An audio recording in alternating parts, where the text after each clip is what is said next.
어제 오전 예비군 훈련소에서 있었던 총기 난사 사고, 가해자 최모 씨가 제대를 한 후에도 군 생활 때문에 겪었던 트라우마 때문에 상당히 고생을 했다, 이런 얘기가 나오고 있는데, 잠시 후에 당시 예비군 훈련장에 함께 있었던 목격자를 저희가 단독으로 전화 연결을 해보겠습니다. 자, 그 전에 오늘 새로 나온 이야기들만 먼저 압축적으로 정리를 해드리겠습니다. 하종대 부국장이 좀 정리를 해주시죠. 예. 육군에서, 국방부에서 새로 조사를 해가지고 브리핑을 했는데요. 네. 이 최모 씨, 가해자 최모 씨가 무려 자기가 이런 자살을 실제로 하고 한 사람을 결국은 총으로 쏘아서 숨지게 했는데, 이것을 벌이기 한 2달 전쯤 3월 16일에 이미 자기 친구한테 나 자살 계획이 있다라고 문자를 보낸 적이 있고요. 그리고 4월 25일에도 나는 5월 12일에 이미 저 세상 사람이 될 것이다, 이라고 문자를 보냈다고 합니다. 5월 12일이 언제냐면요, 이 최 씨가 5월 12일부터 5월 14일까지 2박 3일 동안 바로 내곡동에서 동원 예비군 훈련을 받는 날입니다. 그러니까 원래 계획대로라면은 첫날에 만약에 사격 훈련이 있었더라면 첫날에 이 사건을 벌이려고 했던 것으로 그렇게 파악이 됩니다. 그렇군요. 자, 지금부터는 당시에 사격장에서 함께 이 장면을 직접 목격한 예비군 목격자를 지금부터 전화로 연결을 해서 당시 상태, 당시 상황, 이런 것들을 좀 자세히 알아보겠습니다. 자, 지금 정신적으로 충격이 크실 텐데요. 자, 지금 연결이 돼 있는지 모르겠습니다. 나와 계신가요? 네네. 네, 예, 정말 큰일을 겪으셨는데요. 지금 뭐 정신적으로 굉장히 충격을 받으셨을 것 같은데 건강 상태 어떤지 먼저 좀 여쭙겠습니다. 일단 건강 상태는 이상 없고요. 예. 그냥 머릿속에서 자꾸 맴도는 정도, 그 정도로 지금 일단 최소 그렇게 했습니다. 예. 자, 지금 가해자인 최모 씨와 같은 조에 배정이 돼 있었다 했는데 사건 당시에 그 위치가 어디에 있었는지, 그리고 최모 씨 가해자 위치는 어디였는지 좀 궁금합니다. 일단 그 사격장이 총 사로가 20개가 있는데요. 20개 사로요? 네. 그 10개는 이제 왼쪽에 있고 10개는 오른쪽에 있어요. 그래서 그 가운데 통제실이 있고요. 근데 이제 길은 한 방향으로 일정되게 이렇게 쭉 뚫려 있고요. 근데 그 가해자가 좌측이 1사로였고 제가 이제 15사로였어요. 우측에서 끝에서 5번째였어요. 그렇군요. 네. 자, 그럼 1사로에서 벌어졌던 일이고 15사로면 거리가 좀 제법 있었을 텐데 거리가 얼마 정도 됩니까? 제가 그때 느끼기로는 한 체감상으로 25m에서 30m 사이 정도 됐던 것 같아요. 예. 눈으로는 확인이 될 정도였어요. 그래요? 자, 그럼 당시 범행 상황을 처음부터 끝까지 다 목격을 하셨습니까? 아니요, 저는 같이 사격을 하고 있는 입장이었기 때문에 저는 같이 이제 나머지 10발을 마저 쏘고 이제 일어나서 확인을 했을 때는 이미 가해자도 자살을 하고 이제 쓰러져 있는 상태를 본 거예요. 그렇군요. 그러니까 한 25m 정도 떨어져 있었기 때문에 총소리가 나더라도 그때 총 발사하는 이런 상황이었기 때문에 의심을 못하고 있다가 나중에 그 상황을 목격을 하셨군요. 그렇죠. 20명이서 같이 쏘는 상황이기 때문에 그 사람이 총을 쏘는지 이런 건 당연한 거니까요. 어디로 쏘는지가 중요한 거지. 총 소리가 나는 건 당연한 거기 때문에, 그리고 사격 훈련 자체가 위험한 훈련이라서 제 총에만 집중하고 있었어요. 그래서 다른 데 집중할 그런 정신은 없었어요. 그렇군요. 총을 쏘기 전에 가해자 최 씨가 이 피해자들을 바라보면서 웃었다, 미소를 지었다, 이런 얘기들이 있었는데 이 장면은 그럼 직접 목격은 못 하셨겠네요. 그 장면은 제가 알기로는 딱 한 분만 보셨는데요. 한 명이요? 몇 사로에 있는 사람을 본 건가요? 그 2사로에 계시던 부사수 분이 그 가해자가 1사로 자기 이제 부사수를 이제 조준 사격을 할 때 그때 이제 그런 표정을 지었다고 말씀하시더라고요. 그랬군요. 네. 자, 당시에 그러면 교관들이 옆에 주로 있었을 텐데 그 분위기는 어땠나요? 일단 저는 10발 중에 한 7발 정도 쐈을 때부터 그 사격 중지라는 그런 경고음을 들었고요. 사격 중지? 네. 그 아주 크게 웬만큼 크게 외치지 않으면 사격 소리나 아니면 또 헤드폰을 끼고 사격하기 때문에 듣기 힘들거든요. 근데 그게 들렸어요. 들려가지고 일어섰는데 이제 이미 그 좌측 사고 난 그쪽 사로에서는 이미 다 그 대피를 하고 계셨고요. 예. 네, 그 중에서 이제 그 담당 중대장님 한 분이 남으셔서 이제 저희 쪽 쪽을 보시면서 이제 다들 도망치라고 내려가라고 크게 외치시더라고요. 도망쳐라. 네. 자, 그러면 그분 끝까지 남으셔서 마지막으로 내려오셨고요. 예.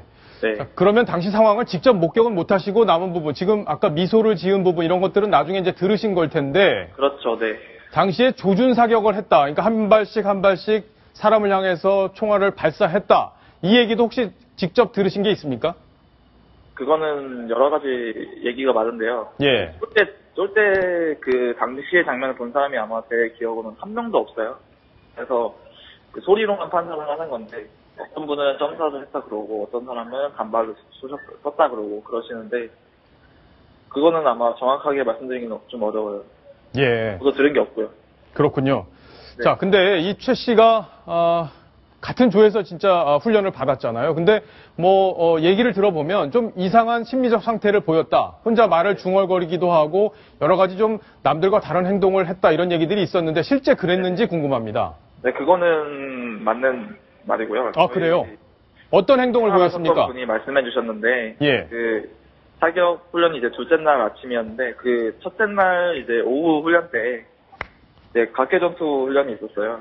그때 그 훈련을 받을 때 이제 훈련에 임할 때 물론 탄창은 뺀 상태지만 총기를 소지한 채로 받는 훈련이었거든요. 총기를 실제로 이게 사용하는 이제 연습도 하고 전투를 하는 그런 예행 연습이었는데 그분이 유독 이상하지 만큼 이제 보통 현역 때보다 더 열심히 훈련에 임하시더라고요. 예. 근데 이제 그분 이제 같이 이제 2인 1조가 돼서 하는 건데 그 2인 1조 중에 있던 분 중 한 명이 이제 말씀하시기를 그분이 그렇게 열심히 하셨다고 좀 소름이 돋을 정도로 아, 그래요? 진지하게 임하셨다고 말씀을 해주셨어요. 네.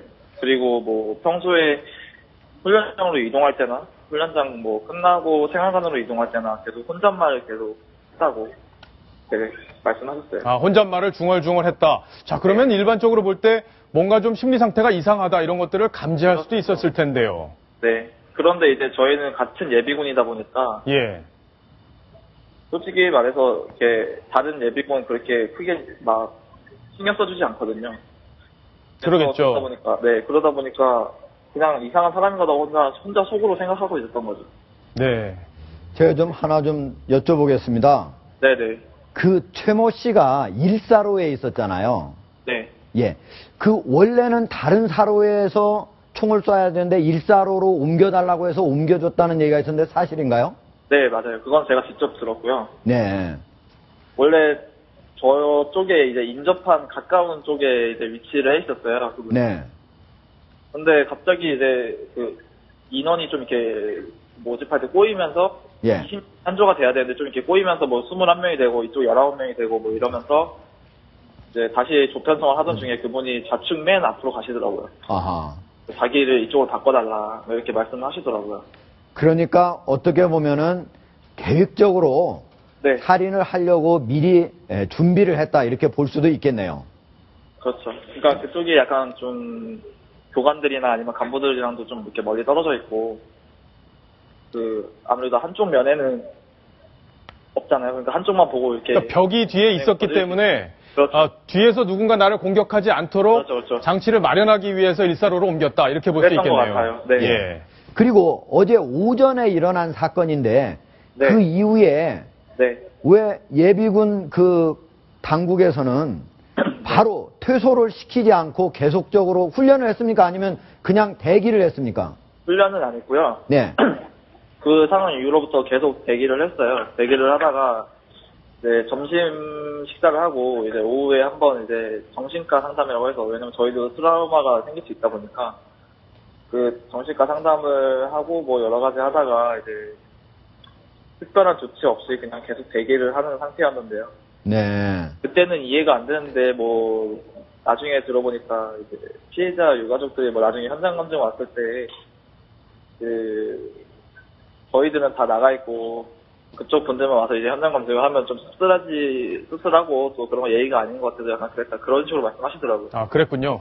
예. 또 그 총기에 대해서 여쭙지 않을 수가 없는데요. 당시에 그 총구의 방향을 돌리지 못하게 하는 그런 장치들이 있었을 텐데 과연 이제 그 최모 씨가 어떻게 그걸 풀러서 이제 그 사격을 한 것인지 아니면은 다른 그 예비군들의 그런 총구도 고정이 안 됐었던 것인지 그 부분이 굉장히 궁금합니다. 그거는 저도 직접 느꼈던 건데요. 제가 딱 사격장 올라가자마자 느낀 게 일단 조교수가 부족하다랑 안전거리가 좀 허술해 보인다. 이거 딱 두 가지가 딱 생각이 들었어요. 그래서 안전고리 결합을 하라고 이제 전체적으로 지시를 했는데 제가 어디다 결합하는지 몰라서 이제 조교한테 물어봤더니 그럼 멜빵끈에 결합하라고 하더라고요. 멜빵끈에. 네. 멜빵끈에 결합하면 이 멜빵끈이 만약에 길어져 있으면 일어서서 쏴도 아무 문제 없다 속으로 생각을 했었죠. 예. 그리고 이제 그 안전고리 자체가 손으로 한번 누르면은 그 당금이 풀리고 쉽게 뺐다 꼈다 할 수 있는 그런 장치예요. 그냥 뭐 강아지 목줄 같은 그런 거죠. 그렇군요. 네, 그러다 보니까 걱정이 많이 됐는데 현역도 아니고 예비군이니까 그런 마음으로 이제 사격을 했는데 그런 일이 일어났네. 네. 예, 그다음에 그 통제에 관해서 좀 궁금한 게 있는데요. 네. 실제로 그 지금 145에서 한 발을 사격하고 바로 일어선 거 아닙니까? 그렇다면 그 네. 예, 사격 도중에 사격이 완료되지 않았는데 일어나면 그 통제관이 145 앉아 라고 한다든지 아니면 교관에 무슨 예를 들어 외침이 났거나 이렇게 뭔가 통제가 이루어졌어야 정상적이 아닌가 싶은데 혹시 그런 소리는 있었습니까?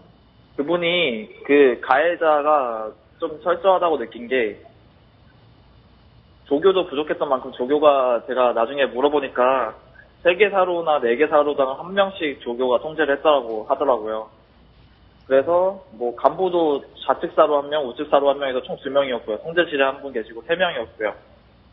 그러다 보니까 이제 1번 사로 쪽 보고 이제 돌아서 다른 사로 보는 시점에 그 범행이 시작된 거죠. 예, 그렇군요. 그 담당 그 통제관 분도 그 이렇게 등지고 있다가 등에 이제 파편이 끼어서 그게 이제 느낌이 와서 봤더니 그런 일이 발생했다고 그렇게 직접 말씀하시더라고요. 아, 예. 예. 자, 지금 뭐 여러 가지 새로운 얘기들을 정말 많이 들려주셨는데, 일단, 정신적으로 너무 큰 충격을 받으셨을 것 같은데, 일단 뭐 안정을 빨리 취하시고, 네. 부모님도 걱정 많이 하셨을 텐데, 자, 일단 진정하시고, 이번 사건 잘 어떤 정리를 해 주시기를 저희도 응원을 하고 당부를 드리겠습니다. 자, 오늘 출연해 주셔서 감사드리겠습니다. 네, 감사합니다. 자, 하종대 국장. 예. 일단은 저 상황을 우리가 쭉 들어보니까 군에서 조금 저런 상황, 그러니까 혼자 말을 중얼거리기도 했고 여러 가지 지금 이상증후군이 있었고 또 총을 쏠 때도 그냥 자유롭게 쏠 수 있는 그런 상황을 만들어준 부분에 대해서는 확실한 개선 대책이 나와야 되겠습니다. 그렇습니다. 가장 첫 번째는 우리가 군에서 관심병사라고 했잖아요. 네. 지금은 이제 관심병사라고 하지 않고 도움병사 그리고 배려병사라는 이름으로 바꿔 넣긴 했는데 도움병사가 이제 가장 그 전에 따지면 관심병사라면 A급 관심병사거든요. A급 관심병사라고 하면은 자살의 위험성이 있는 정도고 B급 관심병사 같은 경우에는 남을 가해하거나 구타할 수 있는 정도인데 지금 예.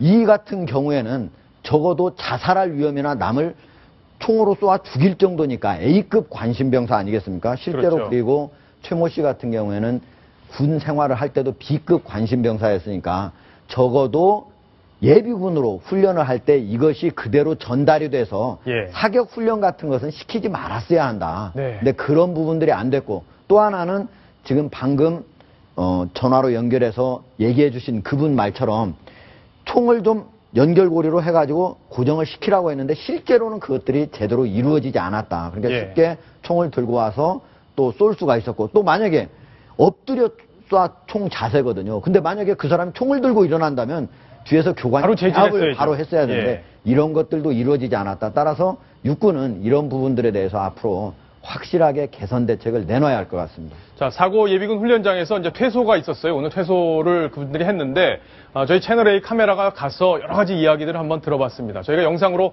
준비했습니다. 저 이상 얘기하고 싶지 않네요. 끝나고 내려오는데 뒤에서 이제 막 사람들 소리 지르고 오는데 뭐 총기 사고인 줄 몰랐죠. 그런 건 뭐 전혀 상상도 못했고. 그냥 뭐 미안하다고 먼저 뭐 치유하고 싶은 사람들은 중대장실로 오면은 충분히 여건 조치 취해주겠다고 그럴 것 같아요. 연락하고 사실 그게 몇 시간 거예요? 그때 한 2시인가? 50, 80 걷어가죠. 그럴 수도 있죠. 진짜 맘먹고 작정하면 풀어버릴 수야 있죠.